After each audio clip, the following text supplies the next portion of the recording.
जय हिंद दोस्तों। तो क्या हाल है? आशा करता हूँ कि आप सभी अच्छे होंगे और आप सब अपने अपने एग्ज़ाम की तैयारी में लगे होंगे। तो हमारे प्यारे दोस्तों, जैसा कि आप सब ने पिछली वीडियोस देखी थी, हमने बायोलॉजी का जो क्वेश्चन देखा था शॉर्ट टाइप्स का, वो पार्ट 2 हमने कवर अप कर लिया था। ठीक है, जिसमें कि 2 नंबर के सारे क्वेश्चन देखे थे।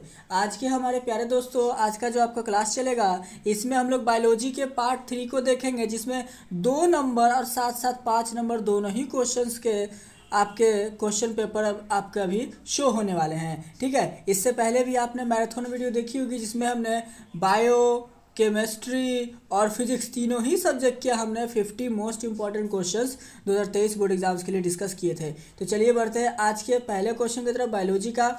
ये भी बहुत इंपॉर्टेंट है 2023 में, अगर आप एग्ज़ाम देने वाले हो तो बहुत इंपॉर्टेंट क्वेश्चन में से एक है।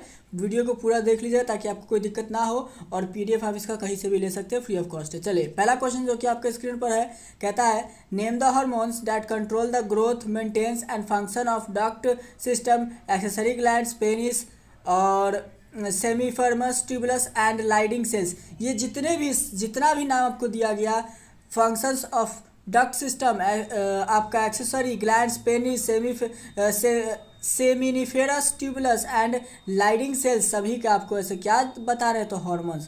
तो देखिए कौन कौन से हॉर्मोन्स इन सब में काम आते हैं, देखिएगा ध्यान से। पहला, testosterone promotes the growth of maintenance and function of duct system, accessory glands and penis. कौन सा? तो टेस्टोस्टेरोन ऐसे ये प्रमोट करता है आपका एक्सेसरी ग्लैंड्स एंड पेनिस में। दूसरा आते हैं FSH regulates the growth of maintenance and function of seminiferous tuberous। तीसरा आते हैं LH luteinizing hormones regulate the growth and maintenance of function of Leydig cells।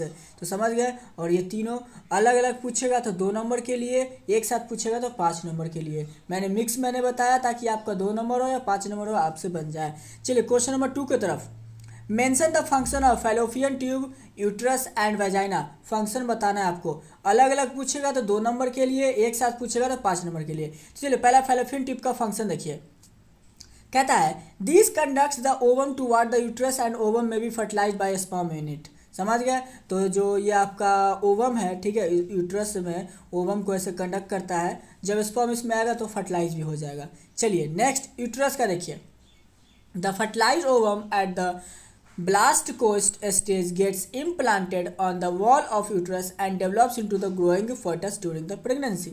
ठीक है, तो कहने का मतलब यूट्रस में आपका प्रेगनेंसी के दौरान जितना भी ये डेवलप होगा, ठीक है, फोटस जो आपका इसमें डेवलप करेगा प्रेगनेंसी के दौरान। चलिए नेक्स्ट वेजाइना का। It receives the semen from the male during mating. During childbirth, it conveys child to the outside। देखिए वेजाइना का तो 2 ही काम होता है, एक बेबी को बर्थ करने के लिए, दूसरा ऐसे आपका रिप्रोडक्शन यानी कि सेक्स करने के लिए। तो और उसमें जब सेक्स होगा तो स्पर्म को क्या करता है वो, यानी कि सीमेन को अंदर इंजेक्ट करने में भी काम करता है। तो इसका फंक्शन हो गया। अलग अलग पूछेगा तो फिर से बता दूँ, 2 नंबर के लिए, एक साथ पूछा तो 5 नंबर के लिए। क्वेश्चन नंबर 3 जो कि आपके स्क्रीन पर है, distinguish between menstrual and oestrus cycle. Important question है ये, एक VBI क्वेश्चन है। चलिए कहता क्या है, सर्दी हो गया तो इसका भी इफेक्ट आपको वीडियो में ही देखने को मिलेगा, इसके लिए माफ़ी चाहेंगे। कहता है मेंस्ट्रुअल साइकिल का, देखिए दोनों में डिफरेंस। तो मेंस्ट्रुअल साइकिल आपका होता है it occurs only in primates. ठीक है, प्राइमेट्स में आपका ये ऑकर करेगा। दूसरा, menstruation occurs at the end of the cycle, और मेंस्ट्रुएशन आपका जब साइकिल जो खत्म होता है उसके एंड पे ये शुरू होगा। Endometrium goes out with the menstrual flow. First इसका copulation can be any time of year. ठीक है, चलिए नेक्स्ट है oestrus cycle. Occurs in most of the mammals, ये ज़्यादातर मैमल्स में निकलेगा। Menstruation does not occur, menstruation आपका जरूर नहीं कि हो ही जाए और जरूर नहीं कि ना भी हो।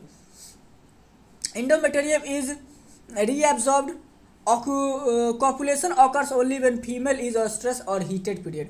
ये आपका ज़्यादातर आपको जो कॉपुलेशन है, ये फीमेल आप डॉग वगैरह में आप ऐसे आसानी से उसको देख सकते हो। अगर आपने कभी पाला होगा तो आपको दिखता होगा, जब हीट खाती है, जब हीट हो जाती है तो बहुत ज़्यादा वो कॉपुलेशन को रिलीज करता है। Next, difference between in situ and ex situ conservation. चलिए इंस्टीट्यू कंजर्वेशन देखिए ध्यान से। In situ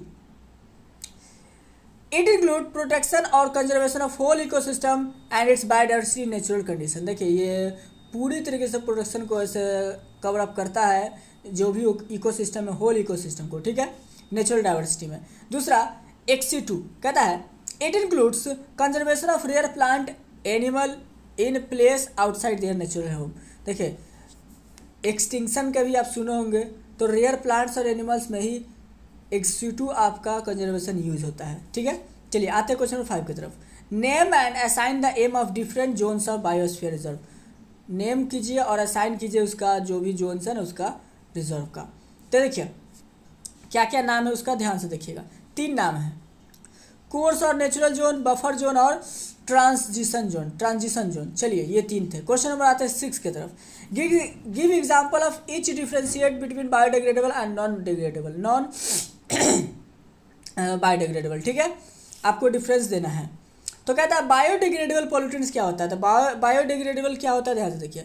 garbage, sewage, live stock, wastage, non biodegradable pollutants, DDT, BHC, plastic, polythene, cans, broken glass etcetera etcetera.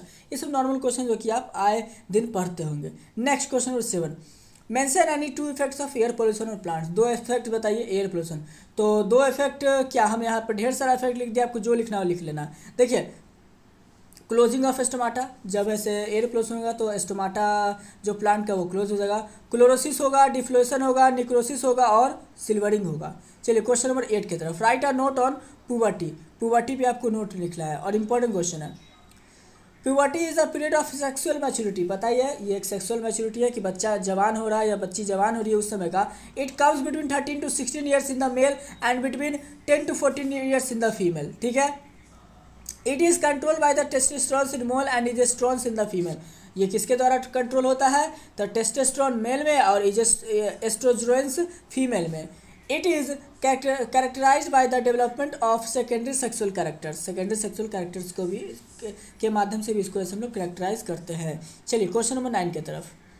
What is parthenogenesis. Parthenogenesis क्या होता है, तो parthenogenesis एक development है, क्या है, is a development of an unfertilized ovum into fully formed हैलोपाइड organism. ठीक है, डेवलपमेंट होता है ओवम का फुल्ली हैलोपाइड ऑर्गेनिज्म में। ठीक है, आगे it is non parental that is honey bees, wasp, aphids, the offsprings thus produce are exactly similar to the parents.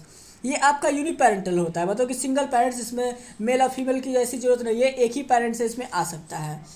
जैसे कि एग्जांपल में आपका बीज, वेप्स, एपाइड्स। It permits triploid and aneuploid chromosomal combination. At the same time, it stops the chance of new combination of genes. और इसी same time पे ये combination of jeans को भी स्टॉप कर सकता है। नेक्स्ट क्वेश्चन नंबर आते हैं 10 की तरफ। Draw level diagram of male reproductive system. Male reproductive system का आपको एक लेवल डायग्राम ड्रॉ करना जो कि आपके स्क्रीन पर है, और मेल हो या फीमेल हो दोनों में से किसी एक का रिप्रोडक्टिव सिस्टम आता ही आता है। बहुत इंपॉर्टेंट क्वेश्चन होता है। तो चलिए आशा करते हैं कि आपको ऐसे वीडियो पसंद आया होगा, समझ आ गया होगा। 10 क्वेश्चन आगे के क्लास में फिर हम लोग 10 क्वेश्चन देखेंगे।